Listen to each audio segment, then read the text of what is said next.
Jennifer, we didn't talk yesterday, so give me your reaction. We had all the cabinet announcements made. Overall, what do you think? I think he did a very good job in terms of regional representation. I like the fact that he brought back the Secretary of State position, which has been gone for quite a number of years now.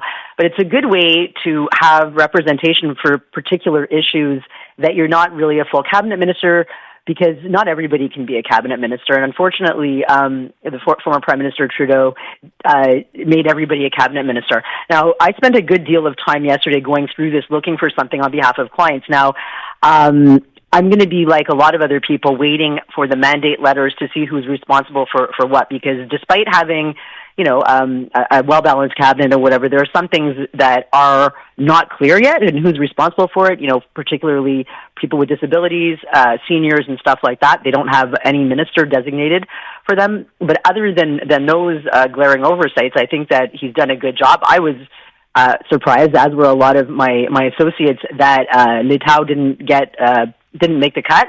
But, a lot of people didn't make the cut either, right? So I guess we'll see what ends up happening. But, I think he did a good job. I think he did a great job talking with Vashi Kapelos yesterday. If I were to give him a grade on that interview, I would give him an 8.5, simply because I found a couple of times his responses were a bit too sharp, unnecessarily sharp, and maybe a little bit impatient. He has a bit of a testy way. And as I always tell politicians, the media is not your friend, but don't make them your enemy on your first get out, right? So anyway, all that to say, I think it was a good day for them yesterday, and it was a good day today. I was a bit surprised to hear Pierre Poilievre out of the gate as if nothing ever happened, like he didn't lose his riding, and like he's not waiting for a nice, safe seat in Alberta and a by-election. But anyway, what did you think, Aaron? You know what? With respect, first of all, to Carney with Vashi yesterday, and we ran that entire interview. It's funny. I thought at one point it's kind of an untypical Mark Carney, although maybe it is. We just haven't heard it up until now. Vashi asked him a question which she obviously didn't like, and he said to her in kind of the snarkiest way possible, we had a recent election. I guess you're aware of that, right? And I thought, yeah, whoa, that one really, yeah, there were a couple of those, and it's like, don't do that. And a couple of those things actually did come up during the election. When he told the CBC's Rosie Barton, look inside yourself and stuff like that. So, I mean, I the thing is that kind of thing can be worked on with a politician. I mean, it's, he's gone from probably not being questioned very often, because, I mean, he's pretty much was the head of everything that he did, to being publicly questioned and everything. But all in all, I think he gave a good interview. I mean, it's there's really nothing that it can be used against him other than being, perhaps unnecessarily testy and sharp with his interviewer. But she said today that she didn't take it badly. No, well, that's her job, right? She didn't take it badly because that's just how he is. He's also, for lack of a better way to put it, he's learning on the job. He was not a politician. So some of the answers you might think ordinarily you'd get from a politician generically are not the ones you're going to get from Mark Carney, at least not yet. So, again, it stands out a little bit when you hear an answer like that. But, caught him off guard. Maybe he doesn't like to be questioned too many times. He said she was trying to ask a question. He tried to answer it before she finished the question. So, but I guess, as I said, he's learning on the job. It's going to take a while for him to feel comfortable enough. I just hope this doesn't end up, Jennifer, with him or, his people suggesting, maybe back off. Don't do too many interviews, because that one didn't go as well perhaps as you wanted it to. I hope you don't get that. I hope not either, but you know what he might do, though? He might give a lot more access, because under, I'm not saying that Justin Trudeau muzzled ministers or everything, but he took a lot of space, obviously. What he may do is he may give a lot more latitude for his ministers to take a lot of space and give interviews and different things. And already you're seeing a little bit more openness. Unfortunately, you saw some articles about people who had not made cabinet, and some sour grapes about that. This was coming out of Toronto. This was not coming out of Quebec.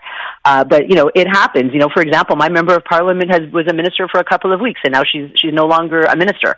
This is what happens, and you have to take regional consideration into account. Now, I think that the situation with Letao is that he's in Laval. Pretty safe. François-Philippe Champagne is not just a good minister. He's a fantastic and phenomenal organizer and a fundraiser, and he's needed badly in his area in La Mauricie. So, all of these considerations have to be taken into place. I mean, you've heard, there are all these that's all Trudeau era people. It's not all Trudeau era people, and people have been moved around, and people you need people with cabinet experience. You couldn't just put a whole cabinet with just a bunch of members of parliament who had no cabinet experience, because he does not have any, except for whatever before the election, right? With respect to Carlos Leitao, and that's, I think, from what I'm gathering, probably one of the bigger, if not the biggest surprise as to who wasn't in cabinet.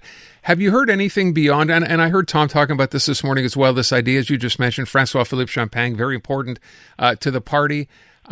But it seems to me that Mark Carney is the one who reached out to Carlos Leitao to say, hey, come run, I want you. They've known each other from, of course, private business together. Do we take this as a slap in the face or what? Well, it's interesting you say that, because I was having this exact conversation with a friend of mine last night, who actually volunteered on the Leitao campaign. I facilitated that for him, and we were sure he was going to cabinet. And, as I said, if it were a majority government, it would be one thing. He could put him at the head of, say, the finance committee. So that's something else. And, he could be the finance whisperer with I imagine he'll have some sort of a role. But, I mean, I was stunned. I was actually deeply stunned about that. But, he's also new to federal politics, so maybe give him a little bit of room to learn his legs. I'm sure he will serve. I hope he will serve on the finance committee. But one never knows, right? Have we heard anything, factually, as to what happened, or not yet? No, not yet. Okay. And I don't want to speculate. I don't know, and I don't know any of. I know that they knew each other, but I don't know the relationship, and I don't even know for sure that it was Mark Carney who directly reached out to Leitao and got him to run, or rather, if it was somebody taking initiative from the Quebec wing of the campaign. So you would, having some experience in this, it's not going to be unusual, is it? If within a month or 2 months that there might be a couple of cabinet shuffles in here? Well, sure, it could happen anytime, because, a lot of this, it's new. He's trying out new Secretary of State positions. He may find, and he hasn't, they haven't, a lot of these positions, they haven't been tested, and he may find, if he gets a lot of letters, the nature of which I wrote today, which I'll keep to myself, people are going to maybe are feeling that their sectors are not being represented adequately. So there may be some tweaks, coming. And as we heard today, there won't be, there'll be a fall economic update, but there won't be a budget until next year. So who knows? That's really one of the key roles of the finance minister. So there's a lot of room. I would hope, and I imagine that Carlos Leitao will work closely with François-Philippe Champagne in some capacity or other, because that type of talent is much needed at this juncture. Yeah, I hope we get to hear from him. He's been on with us a couple of times, always very approachable. and kind of surprised there's been nothing, but it's only been a day. By the way, to your most recent remark there with respect to the budget, I think a lot of people went, what? No budget when they finally get together in the House of Commons? They're going to have a fall economic update? Does this seem odd? Well, it does. Their explanation was sort of good, because what they want to be able to do. So the king will be in town not in our town, but in our capital on the 27th of May to deliver the throne speech, which is really, some people are alarmed by that, but it is his job to do that. He's just actually doing it in person this time. But after that happens, they will be able to implement some of their things, so including the tax cut for middle class and so on. So probably they'll be able to get a better idea of what our overall economic reality looks like. So, a fall financial update, like a financial update, is almost kind of like a little mini budget type of thing. So they'll have a better idea of what the, and obviously the tariff situation and what goes on. So, it would be weird if they weren't going to say anything about what they were going to do with our money, but it's I just wonder if this provides fodder for the opposition to say, look at that, they're not even going to present a budget, and they were all about budgets and this and that. Although you're right, they did cover it today by saying, look, Canadian families, 2 working people are going to save about $840. That's the thing they're going to do first. So maybe that's enough to sort of divert attention. Well, it is, and by the time that they do the fall financial update, they'll have more information about how the economy is going. And, they'll be able to make decisions based on that. And that's that. And then the full budget with much, much fuller information will be able to be devised for, next spring, as they tend to be delivered. We shall see. In the spring. Jennifer, thank you very much. I appreciate it.